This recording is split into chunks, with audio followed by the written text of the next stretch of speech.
বাংলাদেশি তোরা কিতা কইছ তোরা ভারতের 7 সিস্টার দল করবে দেশটারে বাঁচা পাকিস্তানরে জল দেওয়া বন্ধ করে দিছি তাহলে এরা শেষ আর তোরা রে জল দিয়া ধরে মাইরালাম তোরা কিতা কইছ 7 সিস্টার রে তোরা দল করবে শুন 7 সিস্টার আইব পরে আগে ত্রিপুরার চাকমাগাড়ের বানাকে দেখ কই দে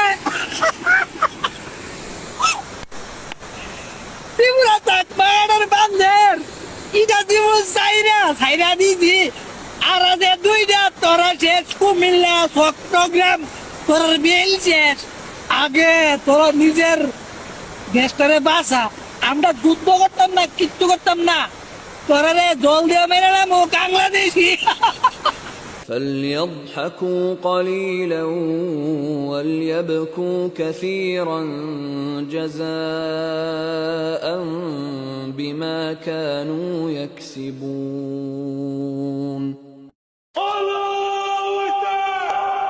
ইমাম মাহদির আগে মুসলিম উম্মার বিজয়ের ধারা শুরু হয়ে যাবে। গাজওয়াতুল হিন্দ। ইমাম মাহদির আবির্ভাবের সময়গুলোতে হিন্দুস্তানে মুসলিম ও মুশরিকদের মাঝে এক যুগান্তকারী লড়াই হবে। রাসূলুল্লাহর ভাষায় এই লড়াইয়ের নাম গাজওয়াতুল হিন্দ। এই পৃথিবীতে বাংলাদেশের সবচাইতে বড় দুশমন ভারত। সবচাইতে বড় দুশমন কে? আমরা ভারতকে দেখিয়ে দেব ইনশাআল্লাহ।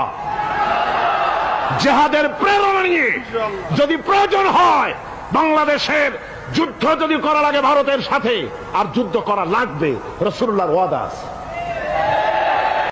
ভারত যতই শক্তিশালী হয়ে না কেন, যত বিশাল পরিমাণ সেনাবাহিনী মুসলমানদের বিরুদ্ধে একত্রিত করুক না কেন, মহান আল্লাহ তাআলা ওই দিন অবশ্যই এনে ছাড়বেন যেদিন হিন্দুস্তানের শাসকদের গলায় লোহার জিঞ্জির পরিয়ে মুজাহিদিনগণ টানতে থাকবে, যেদিন দিল্লির শাহী প্রাসাদে কালেমার ঝান্ডা পথ করে উঠতে থাকবে। হে মোহাম্মদ বিন কাসিম ও তারেক বিন জিয়াদের উত্তরসূরিরা, সমগ্র বিশ্বের মুজাহিদিনরা জেগে উঠেছে। তাদের মাধ্যমে রাসূল সাল্লাল্লাহু আলাইহি ওয়াসাল্লামের ভবিষ্যৎবাণীগুলো আজকে বাস্তবায়িত হয়েছে। হে হিন্দুস্তানের অধিবাসীরা, রাসূল সাল্লাল্লাহু আলাইহি ওয়াসাল্লামের ভবিষ্যৎবাণীগুলো তোমাকেও হাতছানি দিয়ে ডাকছে। রাসূল সাল্লাল্লাহু আলাইহি ওয়াসাল্লামের ভবিষ্যৎবাণীগুলো তোমাকেও হাতছানি দিয়ে ডাকছে। সুতরাং আর বসে না থেকে গাজওয়াতুল হিন্দের জন্য প্রস্তুতি নাও, গাজওয়াতুল হিন্দের জন্য রণসাজে সজ্জিত হও।